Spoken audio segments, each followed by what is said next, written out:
వారాహిదేవి హిందూ మత నమ్మకాల ప్రకారం అమ్మవారి శక్తి రూపాలలో ఒకటి. ఈమెను సప్త మాతృకలలో ఒకరుగా కొలుస్తారు. ఈమె వరాహ రూపాన్ని అంటే పంది ముఖాన్ని కలిగి ఉన్న లక్ష్మీదేవి స్వరూపంగా కొలుస్తారు. మార్కండేయ పురాణంలోని దేవీ మాహాత్మ్యంలో శుంభ నిశుంభ వధ కథ ప్రకారం భగవంతుని శరీరాల నుండి వారి స్త్రీ రూప శక్తులు ఉద్భవిస్తాయి. శ్రీ వారాహి పరాదేవతాయై నమో నమః. ఆనందమంగళ కర్పూర కోలాహల నీరాంజనం సందర్శయామి నమః. జై మాతా వారాహికి. శివుని నుండి శివాని, విష్ణువు నుండి వైష్ణవి, బ్రహ్మ నుండి బ్రాహ్మణి, ఇలా వరాహస్వామి నుండి వారాహి ఉద్భవిస్తుందట. వారాహి అంటే వరాహ రూపంలో చేతిలో చక్రం ఖడ్గంతో వర్ణించబడి ఉంటుంది. దేవీ మాహాత్మ్యం ఆధారమైన కథనం ప్రకారం రక్తబీజుడనే రాక్షసుణ్ణి సంహరించడం కోసం దుర్గాదేవి సప్త మాతృకలతో కలిసి పోరాడుతుంది. ఆ విధంగా అష్టమాతృకలు అవుతారు. వారాహి ఎరుపు వర్ణం చర్మంతో, గేదె వాహనంగా, చేతుల్లో ఖడ్గం, డాలు, అంకుశం, ఆయుధాలు కలిగి ఉంటుంది. వామన పురాణం ప్రకారం మాతృకలు అమ్మవారి రూపమైన చండిక నుండి ఉద్భవిస్తారు. వీపు భాగం నుండి వారాహి పుడుతుంది. మార్కండేయ పురాణం ప్రకారం వారాహి వరాలనిచ్చే తల్లి. వివిధ దిక్కులను మాతృకలు కాస్తారు అని చెప్పే స్తోత్రంలో ఈమె కాచేది ఉత్తర దిక్కును. ఇదే పురాణంలో ఈమె గేదెను వాహనంగా చేసుకుందట. దేవి భాగవత పురాణం ప్రకారం వారాహిని ఇతర మాతృకలతో పాటుగా అమ్మవారు సృష్టించారు.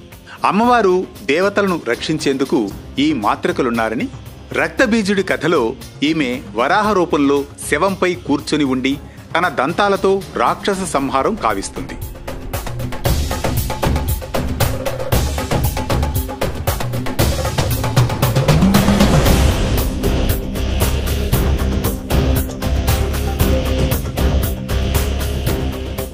మత్స్య పురాణం ప్రకారం ఈమె జననం భిన్నంగా ఉంది.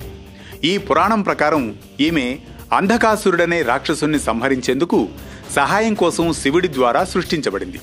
ఈ అంధకాసురుడు కూడా రక్తబీజుడిలాగానే భూమికి రాలిన ప్రతి రక్తపు బొట్టు నుండి పుట్టుకొస్తాడు. ప్రతి సంవత్సరం ఆషాఢమాసంలో పాడ్యమి నుండి నవమి వరకు 9 రోజుల పాటు శ్రీ వారాహి అమ్మవారి నవరాత్రులు వస్తాయి. ఈ సంవత్సరం జూన్ 25 నుండి జూలై 3వ తేదీ వరకు వచ్చే ఆషాఢ పాడ్యమి నుండి నవమి వరకు 9 పగళ్లు రాత్రులుగా వారాహి నవరాత్రులు జరుపుకుంటారు. ప్రతిరోజు రోజువారీ హోమం, అభిషేకం నిర్వహిస్తారు. లక్షలాది మంది తమ తమ కోరికల కోసం ఎంతో భక్తి శ్రద్ధలతో నిష్ఠగా ప్రతి ఏటా చేస్తారు. ఈ పూజను ప్రతిరోజు సూర్యాస్తమయం అయ్యాక చేస్తారు. ఈ ఉత్సవాల్లో పాల్గొనే భక్తులకు శుభం, ఐశ్వర్యం, రక్షణ లభిస్తాయని చెబుతారు. ఇది ఆధ్యాత్మిక అభివృద్ధికి, శుద్ధీకరణకు కూడా సమయం. జీవితంలో ఎదిగేటప్పుడు తగిలే దృష్టి దోషాలు, మానసిక వ్యాధులు, సమస్యలు తొలగడానికి వారాహిమాత పూజ చాలా విశేషమైందంటారు.